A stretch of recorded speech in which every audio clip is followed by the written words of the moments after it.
Chairman होता है sir. सही है। और हाई कोर्ट के चारों सूबों के हाई कोर्ट के जजेस होते हैं उसमें सर। चारों चीफ जस्टिस होते जस्टिस हैं हाई कोर्ट के?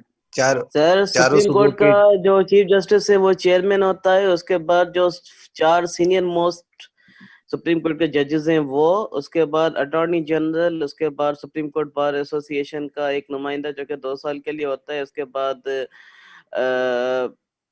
जो अटॉर्नी जनरल है वो होता है। ये होता है कोरम उसके लिए for the appointment of supreme court जजेस। नहीं, मैं अभी हाई कोर्ट रिमूवल की बात कर रहा हूँ, रिमूवल की बात कर रहा हूँ अभी फिलहाल। अच्छा वो आपको काउंसिल सर 2 सीनियर का जजेस होते जो हैं सुप्रीम सुप्रीम कोर्ट का कोर्ट के। जस्टिस होता है जो कि चेयरमैन होता है, उसके बाद 2 सीनियर मोस्ट सुप्रीम कोर्ट जजेस, और उसके बाद जो है 2 हाई कोर्ट के चीफ जस्टिस, 2 के सीनियर हो। फॉर एग्जांपल अभी जो इसके अलावा और कोई नहीं होता? जी सर, अटॉर्नी जनरल भी होता है सर। अटॉर्नी जनरल नहीं होता सुप्रीम जुडिशियल काउंसिल में, कहाँ होता है अटॉर्नी जनरल? सुप्रीम नहीं कोर्ट का रजिस्ट्रार। नहीं वो भी नहीं होता सर। मैं आपको सेक्रेटरी कंपोजिशन बता रहा हूँ 209 की। अच्छा, ये एक मिनट, जस्ट अ सेकंड। जी जी, ये सुप्रीम कोर्ट का रजिस्ट्रार किसने बोला है? ये मुझे पता चले पहले। सर पहले सेक्रेटरी एक्ट करता है सर, मेंबर नहीं होता। उसकी क्या औकात है कि वो सुप्रीम कोर्ट के जस्टिस को रिमूव करे? कुछ सोच के बोला करे। इस तरह तो फिर कोर्ट का रीडर भी, सुप्रीम कोर्ट का रीडर भी बन जाएगा सुप्रीम जुडिशियल काउंसिल का मेंबर है। इस तरह तो हम चाचा पलारी को भी बना देते हैं सुप्रीम जुडिशियल काउंसिल का। बादशाही है, अंधा अंधा कानून चल रहा है तो किसी को भी बना देते हैं। ऐसे ना करें खुदा के वास्ते, इस तरह तो आप कानून का सत्यानाश कर देंगे। अच्छा जी, अब बताएं क्या बात है। Who are the current members in the supreme judicial council? पहले तो मुझे ये बात पता चले सर ये for removal of a justice. Justice Gulzar Ahmed, justice Mushir Alam, justice Umar Ata Bandial, ये है सुप्रीम कोर्ट के। अभी हाई कोर्ट के जो सीनियर मोस्ट चीफ जस्टिस है उसमें एक है आपका जस्टिस अत्थर मनाउल्ला, पहले तो वकार सेठ थे अभी तो गुजर गए, और दूसरा है अहमद अली शेख। मतलब कि ये कंपोजिशन है 5 चेनों की। अहमद अली शेख ये तो सिंध वाले हैं ना? हाँ सिंध वाली आपको अहमद अली शेख बात कर रहा हूँ। ठीक है। अच्छा, अब पहले तो ये बता, अच्छा आपने अभी अपॉइंटमेंट की भी बात की तो वो भी बता दें, वो क्या सिनेरियो है? सर अपॉइंटमेंट में जहाँ तक सुप्रीम कोर्ट का ताल्लुक है तो उसमें ये है कि नाम चीफ जस्टिस से ही आएगा। वो चीफ जस्टिस एक होगा और 4 सीनियर मोस्ट जस्टिस वो होंगे। उसके बाद अटॉर्नी जनरल, उसके बाद लॉ मिनिस्टर, उसके बाद जो है इसका सुप्रीम कोर्ट बार काउंसिल का एक जो है मेंबर जो कि 2 साल के लिए इलेक्ट होगा। ठीक है। अच्छा, मैं देख रहा हूँ मेरे पास अगर पुराना पीडीएफ में पड़ा है, can you point out the article appointment of जजेस की? जी जी, 175 ए है 175 है। हाँ 175 है, ठीक है 175 याद आ ए। गया। उसमें एक और चीज सची, एक और भी है, फॉर्मर जज या चीफ जस्टिस जो कि चीफ जस्टिस नॉमिनेट करेगा after consulting for senior justice of supreme court.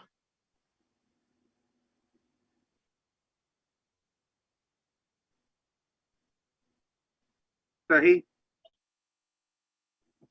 एक minute, just a second. Sir advocate भी होता है जब 15 साल की प्रैक्टिस हो जिसकी। वो तो एलिजिबिलिटी है ना एडवोकेट तो। अच्छा, रेलेवेंट आर्टिकल जो है जो अपॉइंटमेंट ऑफ सुप्रीम कोर्ट के जजेस से डील करता है, वो कौन सा आर्टिकल है? आई थिंक सर 177 है। देखें 175 ए को 177 के साथ पढ़ें, आपका मसला हल हो जाएगा। नहीं, मेरे पास 175 ए है ही नहीं ना, मसला ये है। सर अभी आप गरीब है, हम क्या करें। सर आप वो पीडीएफ डाउनलोड कर लें। वो पीडीएफ में ही तो मसला है, पीडीएफ में ही तो देख रहा हूँ। अच्छा, मैं शेयर नहीं करता आप हूँ। देखें, आप अभी नेट खोलें, उसमें लिखें कि constitution of Pakistan ministry of law and justice, वहां से जो रिसेंटली जो पीडीएफ होगा ना वो डाउनलोड कीजिएगा। वही तो, वो मुझे नहीं देखना है ना, वो तो पोजीशन आपने बता दी है। What I want to show you is previous position क्या थी। सर उसमें भी यही लिखा हुआ है 175 में कि प्रीवियस जजेस और देखें ये चीफ था जस्टिस जो है अपॉइंट सर, होंगे मेरी बात प्रेसिडेंट सुने के थ्रू। सर। प्रीवियस 175 ए था ही 175 नहीं, है सर। 177 था। मैं वही बात 175 कर रहा हूँ, खामोश हो जाए, ये सुने जरा। ये है 175 आपका, इसमें देयर इज नो 175 ए। तो जितने भी मेंबरान हैं जिनका आपने जिक्र किया है, कुछ भी नहीं है यहाँ पे लिखा हुआ। और उसके बाद 175 establishment and jurisdiction of the courts, और 177 सिर्फ ये छोटा सा एक आर्टिकल है कि सुप्रीम कोर्ट के जस्टिसेस कैसे अपॉइंट होंगे। तो पहले ये 2 मिनट यहाँ पे रोकें। यहाँ पर जो अच्छा कंसल्टेशन है ना वर्ड, उसको आप येलो कर दें। अच्छा, छोड़ो ना अभी, कंसल्टेशन पे कंसल्टेशन ना के जाओ बजाय ना, 175 लगा दें, 175 ए। सर ये चलो ये लो, मैंडेटरी है। हाँ चलो एक मिनट, कंसल्टेशन का वर्ड हाईलाइट नहीं हो रहा है, नहीं हो रहा है हाईलाइट, सर, ये तो ठीक है, ठीक है। नहीं हो रहा है ना, ये देखो ना, नहीं हो रहा है, पर कहाँ से करूँ, लुकअप कंसल्टेशन आ रहा है। अच्छा, उसे बहरहाल, लुकअप भी करना है और क्या करना है। अच्छा वो लुकअप में फिर वो उसमें वो फिर सर्च करने बैठ जाएगा।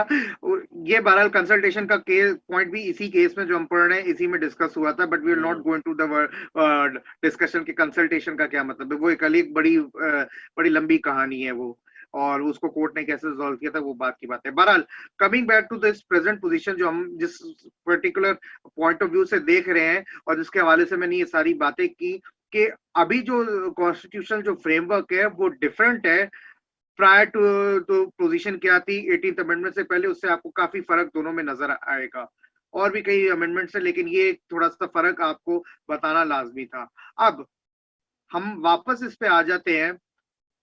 तो 203 कहता है कि फेडरल शरीयत कोर्ट कैसे होगी, और क्या कहना चाहिए, फेडरल शरीयत कोर्ट में कौन कौन कैसे अपॉइंटमेंट होगी।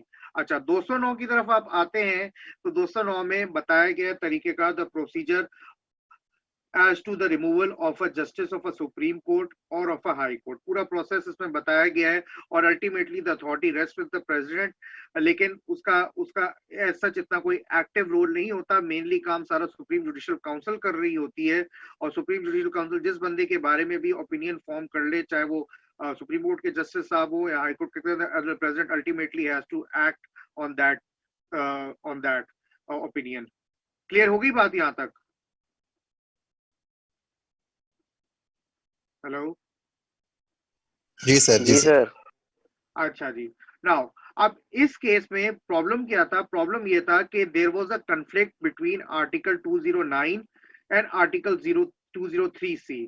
तो बिफोर, अब हम पहले इन प्रोविजंस को देखते हैं कि प्रोविजंस में कॉन्फ्लिक्ट कैसे था। फैक्चुअल पोजीशन इसमें आएगी बाद में, बट 209 की वर्डिंग पढ़ें पहले। 2095 क्या कहता है, कि पढ़ें क्या कहता है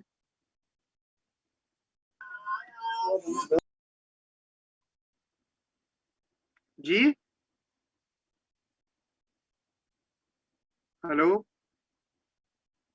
सर आवाज नहीं आ रही किसी की। मेरी आवाज नहीं आ रही है? मेरी आवाज आ रही है? यस जी सर, आ सर, रही जी। है। सर आपकी आ रही है। अच्छा जी, अच्छा जी, चलो जी, अब पढ़ें, राफे पढ़ें 2095।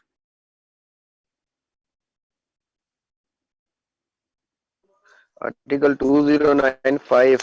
If an information received from council or from any other source, President is of the opinion that a judge of the Supreme Court or the High Court A may be incapable of properly performing the duties of his office by the reason of physical or mental incapacity. B may be guilty of misconduct. The President shall direct the council to inquire into the matter. Clear है 2095? जी sir. सही। 2096? If after inquiry into matter, the council reports to the president that it is of the opinion that the judge is incapable of performing the duties of his office or has been guilty of the misconduct, and B, that he should be removed from the office, the president may remove the judge from the office. सही है। 2097?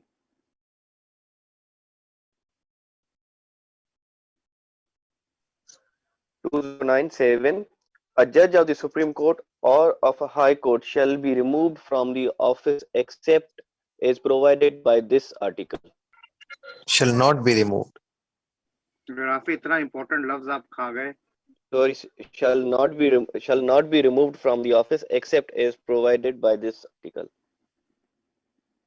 आपके सामने ये 3 articles हैं जो बात कर रहे हैं कि हाउ इज अ जज ऑफ अ सुप्रीम कोर्ट और अ जज of a high court to be removed from office.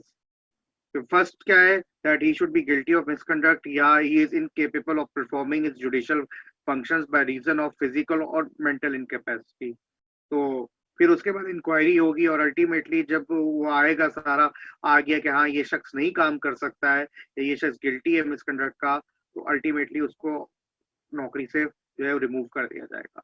तो मेन पॉइंट इसमें जो 2097 है, ये फसाद की मेन जड़ है. ये क्या कहता है कि कोई भी जस्टिस जो है सुप्रीम कोर्ट का या हाई कोर्ट का इस आर्टिकल के अलावा कॉन्स्टिट्यूशन में किसी भी जगह से उसको नौकरी से फारिग नहीं किया जा सकता. This is the only article, 209 is the only article using which a जज ऑफ अ सुप्रीम कोर्ट और a high court can be removed from office. Clear होगी बात? Yes sir. तो आपके पास जो ओरिजिनल जो फ्रेमवर्क है कॉन्स्टिट्यूशन का, व्हेन इट वाज इनैक्टेड इन 1973, उसमें जो 209 आर्टिकल है सिर्फ वो प्रोवाइड करता था कि एक सुप्रीम कोर्ट के जस्टिस को या हाई कोर्ट के जज को कैसे आप नौकरी से रिमूव कर सकते हैं.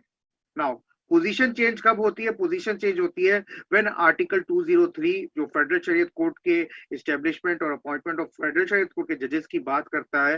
पोजीशन यहाँ से तब्दील होती है और यहाँ से बकौल इन जज साहिबान के एक कन्फ्लिक्ट पैदा होता है. तो पहले हम प्रोविजन देखते हैं कि फेडरल शरीयत कोर्ट की अपॉइंटमेंट और उसका हवाला क्या है, वो यहाँ पे लिखा गया है. जी पढ़ें जरा. 1 को स्किप कीजिएगा क्योंकि वो उस पर तो नाम लिखा हुआ है. 2 को भी स्किप कीजिएगा. 3 पढ़िएगा. The Chief Justice shall be a person who is or has been disqualified to be a judge of the Supreme Court or who is or has been a permanent judge of the High Court. ये clear है? जी sir. जी sir. अच्छा, 3A में तो बात लिखी हुई है कि 4 लोग जजेस होंगे और 3 लोग जो हैं वो इस्लामिक लॉ में उल्मा होंगे. तो ये तो नहीं है इतना कोई अपने काम का. अच्छा 4 पढ़ें क्या कहता है. The Chief Justice and a judge shall hold office for a period not exceeding 3 years but may be appointed for such further term as the President may determine, provided that a judge of the High Court shall not be appointed to be a judge for a period exceeding 2 years except with his consent and except where the judge is himself the Chief Justice after consultation the President with the Chief Justice of the High Court. 4A पढ़ें. The Chief Justice, if he is not a judge of the Supreme Court and a judge who is not a judge of the High Court may by writing under his hand address to the President resign his office. 4B पढ़ना है. 4B पढ़ना है. The President may at any time by order in writing A. modify the term of the appointment of a judge, assign to a judge any other office and require a judge to perform such other functions as the President may deem fit. ये समझ में आए सारे article जितने पढ़े हैं? जी sir. क्या कहता है सर? एक में वो जो अपॉइंटमेंट एज कोर्ट, मतलब यहाँ पे अपॉइंटमेंट के बारे में बता रहा है, उसका टेन्योर बता रहा है other than chief justice of high court, और उसके अलावा चीफ जस्टिस जो है और रिजाइन कर सकता है, ये बता रहा है सर. प्रेसिडेंट चाहे तो मॉडिफाई कर सकता है, ये असाइन कर 4B को सकता जरा है. ज़हन में रखिएगा. 4B को जरा गौर से पढ़ें दोबारा से. 4B पढ़ें दोबारा. The President may at any time by order in writing A. modify the term of the appointment of a judge, B. assign to a judge any other office and C. Require a judge to perform such other functions as the president may deem fit. अब यहाँ पे question आपको पूछना चाहिए कि what is the duty of a जज। जज का काम क्या होता है?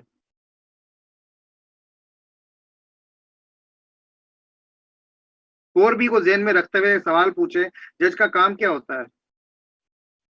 सर जज का काम जस्टिस करना, फिर केसेस सुनना। to perform his judicial functions, sir. अच्छा, बी और सी में कोई फर्क नजर, कोई आपको मसला नहीं नजर आ रहा? बी और सी सर हाँ, में? सर ये है। जी सर, सर। बी में सर एनी अदर ऑफिस कह रहा है, मतलब वो other than the judicial office हो सकती है कि एनी उसको other office president any other office में तो ऑफिस कोई भी आ सकती है, असाइन टू और जज एनी और एनी सच अदर फंक्शंस जो प्रेसिडेंट को ठीक समझे, वो जुडिशियल फंक्शंस ना हो तो भी वो आ सकते हैं इधर। तो ये तो मसला हो गया ना जज साहब के लिए। सर। sir, एडमिनिस्ट्रेटिव अथॉरिटीज भी तो सर कभी कभी उनको दिए जाते हैं ना सर। तो मसला नहीं है ये? नहीं सर, इसमें बहुत तो कोई बड़ा मसला मसला है नहीं है। सर।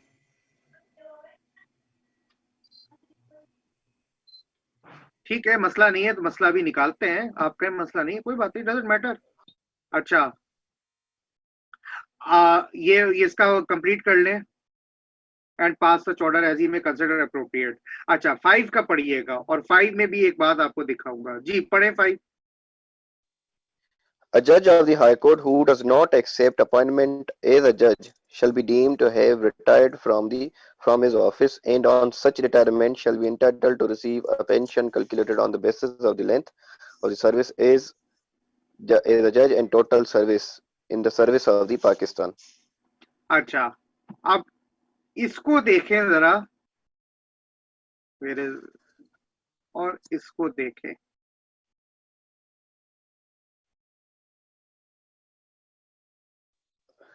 सर मसला है? इसमें तो अगर प्रेसिडेंट का जो है वो हुक्मनामा नहीं मानेगा, उसमें 5 में तो वो उसकी वो रिटायरमेंट खुद ही हो जाएगी, और इसमें जो है वो जो जुडिशियल काउंसिल जो बन रही थी उसका वो है उस पावर है उसको हटाने का। सही। सर ये सर सर सर कॉन्फ्लिक्ट है सर एक या मिनट नहीं सर, है? ये नहीं है सर इसमें sir.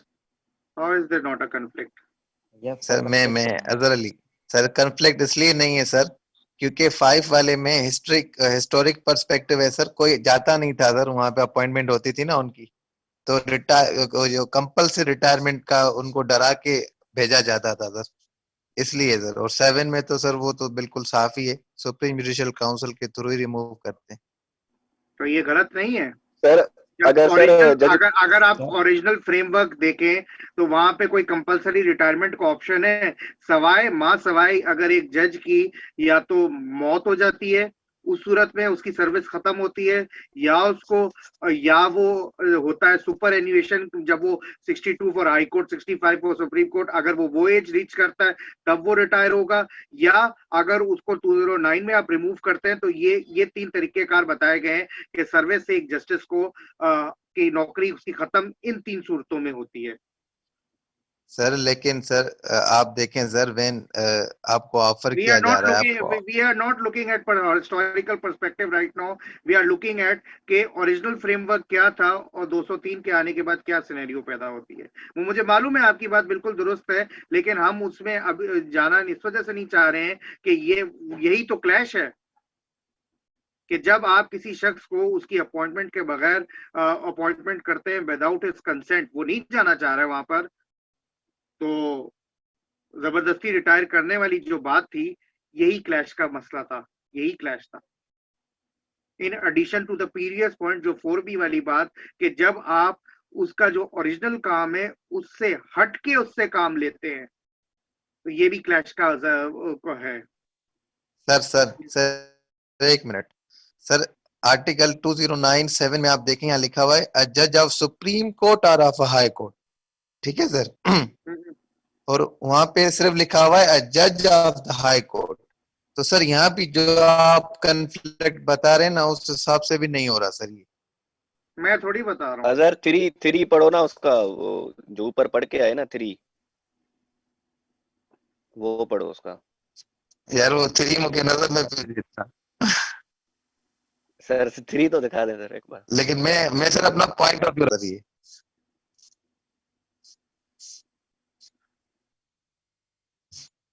The Chief Justice shall be a person who is यो ये जज चीफ जस्टिस की क्वालिफिकेशन दे रहा है फेडरल शरीयत कोर्ट की। who has been qualified to be a judge of supreme Supreme court Court का or who has been a जज होना चाहिए। judge of, सिर्फ चीफ जस्टिस के लिए नहीं वो लिखा है। बात नहीं कर रहा मेरा बात सिर्फ चीफ जस्टिस के लिए बात हो रही है कि सिर्फ चीफ जस्टिस जो है वो सुप्रीम कोर्ट का चीफ होगा, या वो क्वालिफाइड या विजिटिंग जज होगा, हाई कोर्ट का परमानेंट जज होगा, सिर्फ वो हो सकता है। सिर्फ चीफ जस्टिस की बात हो रही है, हम बकाया जजेस की बात कर रहे हैं, हम बकाया जजेस की बात हो रही है। ठीक है जी सर। आप चीफ जस्टिस ऐसे तो नहीं डायरेक्टली, तो आपको चीफ जस्टिस जो है वो हम बाद में आते हैं। बहरहाल पोजीशन ये है, ये आपके सामने प्रोविजंस हैं जो कि ये बात करते हैं कि एक जगह ये है और एक जगह ये बात है। अब व्हाट इज द प्रॉब्लम, अब पढ़े इसको बार बार and read very each and every line carefully. ये वजह ये है कि यही आपको कन्फ्लिक्ट बताती है। जी पढ़ें। The Justice Ajmal Mia took the following view: the Federal Shariat Court is a new court created by the martial law regime. It does not fit in the hierarchy of the courts originally provided under the Constitution. It may be pointed out that the Article 203GG lays down that the subject to Article 203D and 203F, any decision of the court in exercise of its jurisdiction under this chapter shall be binding on a high court and all the courts subordinate to a high court, meaning thereby that the federal shariat court is not equated with the high court. The appointment of a permanent एक minute so you understand कि federal Shariat court का present जो constitutional framework है उसमें उसका status क्या है? Sir high court से ऊपर है। हाई कोर्ट से ऊपर है, सुप्रीम कोर्ट से नीचे है। जी सर। तो अब उसका अफेक्ट क्या निकलता है, उसका अफेक्ट आगे बताया गया है। जी। The appointment of a permanent sitting chief justice of a high court or a sitting permanent judge thereof is in fact a fresh appointment in a different court. Factually, it cannot be treated as a transfer from one high court to another high court or a court equivalent to it. The above fresh appointment in fact impliedly involves removal from the office of a chief justice or a judge of the high court, as the case may be, for a period for which he is appointed in the federal shariat court. यहाँ तक clear है बात? Sir जो कह रहे हैं कि जो इस कोर्ट में जो अपॉइंट होता है जज, उसकी जो है सर वो नई अपॉइंटमेंट होती है और वो ट्रांसफर नहीं होती, जैसे हाई कोर्ट से दूसरी हाई कोर्ट जो जजेस ट्रांसफर होते हैं वो वैसे ट्रांसफर नहीं होती, और इसका जो जज होता है वो एक न्यू अपॉइंटमेंट होती है, एलिवेटेड पोस्ट। बिल्कुल ये कि लिमिटेड टाइम पीरियड के लिए होता यही था कि नॉर्मली क्या होता था फेडरल शरीयत कोर्ट में अपॉइंटमेंट ऑफ जजेस वो क्या करते थे, वो लेकर आते थे ज्यादातर हाई कोर्ट से लेकर मुख्तलिफ हाई कोर्ट से, पंजाब की, सिंध की जो भी सूबे हैं उनमें से वो लेकर आते थे और उनको फेडरल शरीयत कोर्ट के जस्टिस बनाते थे। तो जब वो फेडरल शरीयत कोर्ट में उनकी हो जाते थे तो वो एक फ्रेश अपॉइंटमेंट, उसको यहाँ पे कहा जा रहा है कि it is a fresh appointment in the federal Shariat court and it is not equivalent as a transfer from one high court to another high court या a transfer from one court to a different tribunal. जैसे आप service tribunal वगैरह देख लें तो यहाँ पे these are considered equivalent to high courts. तो इसमें भी जो है वो ऐसी वो चीज नहीं है। अब उसका आगे कॉन्सिक्वेंस क्या निकल रहा है, कॉन्सिक्वेंस भी आपको बताया गया है। जी अब फ्रेश अपॉइंटमेंट ये यहाँ ये है ना। अब कॉन्सिक्वेंस क्या है? No consequence is one of the consequence, जो पहला कॉन्सिक्वेंस है कि it is in fact removal from office. आपको जब फेडरल शरीयत कोर्ट में रखा जा रहा है, देख रहे हैं कि एक person has come from a high court to a federal Shariat court, तो क्या हो रहा है for a particular time period कि वहां से उसकी जो हाई कोर्ट से सर्विसेज खत्म करके उसको लेकर आ रहे हैं फेडरल शरीयत कोर्ट में for a limited time period. ठीक है, this is the first consequence. Second consequence क्या हो रहा है? जी पढ़े। It may further be observed that once नीचे करें a sitting Chief Justice of a High Court or a permanent judge thereof appointed in the Federal Circuit Court without his consent, he becomes susceptible under Clause 4B of the Article 203C to actions detrimental to his security of the tenure, which is guaranteed by the above Article 2097 of the Constitution, in as much as the President at any time by an order in writing modify the terms of the appointment of a judge of such a judge, or he may assign to such any judge any other office, that is any office other than of a judge, or require him to perform such other function as the President may deem fit, which may not necessarily be judicial functions. In past, Mr. Justice Aftab Hussain, who was the Chief Justice of the Federal Circuit Court, was made an officer on a special duty in a ministry. He declined and took retirement. Now यहाँ पे problem ये है कि जब आप federal Shariat court में justice लेकर जा रहे हैं किसी को बनाकर सिटिंग कोर्ट से, तो that particular person becomes susceptible to the provisions of this particular article. ये मसले की जड़ है। ये अब प्रेसिडेंट चाहे तो उसके टर्म्स ऑफ अपॉइंटमेंट मॉडिफाई कर सकता है, उसको कोई ड्यूटीज असाइन कर सकते हैं, कोई दूसरे फंक्शंस असाइन कर सकता है, विच में नॉट नेसेसरली भी, जैसे कि नोट किया जा रहा है कि दे में not necessarily be judicial functions. और एक मिसाल भी दी हुई है उन जस्टिस साहिबान की, आफ्ताब साहिबान की। He was the sitting justice chief justice of the federal Shariat court. उनको ऑफिसर ऑन स्पेशल ड्यूटी बनाया जाता है। ही डिक्लाइन करने की वजह से क्या हुआ, ये मसला हो गया, रिटायरमेंट ले लिया, ऑटोमेटिकली वो रिटायर हो गया। उसने कहा कि मैं नहीं करना चाहता हूँ ये काम, क्योंकि ये जुडिशियल फंक्शन नहीं है। ठीक है, federal Shariat court function judicial है, वो करने को तैयार था, लेकिन जब उसको वो ये एडिशनल फंक्शन दिया जा रहा है तो ही रिटायर्ड।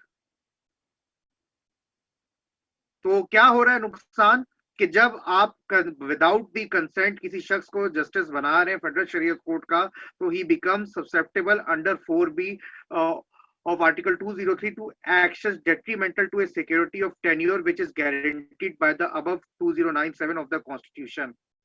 आर्टिकल 2097 क्या कहता है कि रिमूवल फ्रॉम सर्विस किसी सूरत में नहीं होगी except as provided by article 209। सिर्फ यही आर्टिकल के जरिए आप जस्टिस को रिमूव कर सकते हैं, लेकिन इसमें आने के बाद 4B में आने के बाद आप 209C से निकल जाते हैं। उसमें भी रहते हैं, लेकिन एडिशनली 4B वाली सिनेरियो भी आपके ऊपर एप्लीकेबल हो जाता है।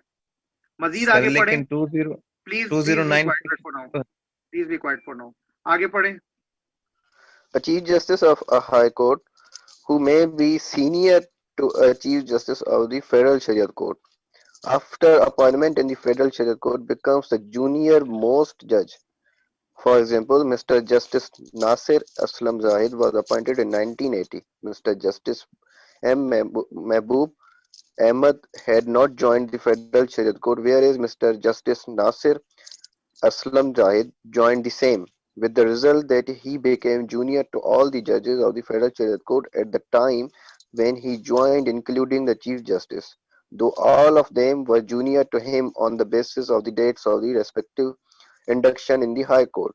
This also adversely affects the terms of the judge. Seniority भी अफेक्ट होती है।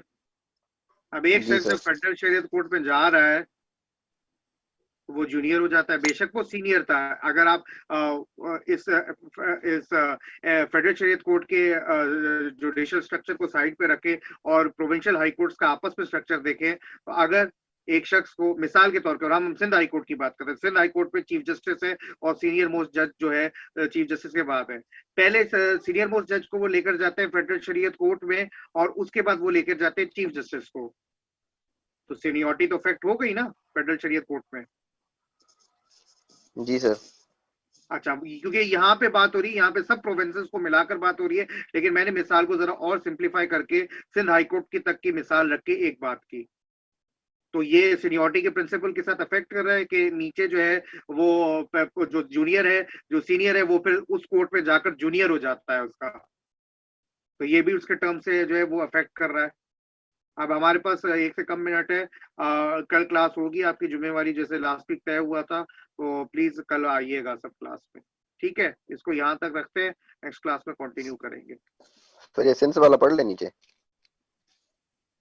वो वही बात है, effects are made to resolve the conflict by reconciling it, वो खत्म नहीं होने वाली है।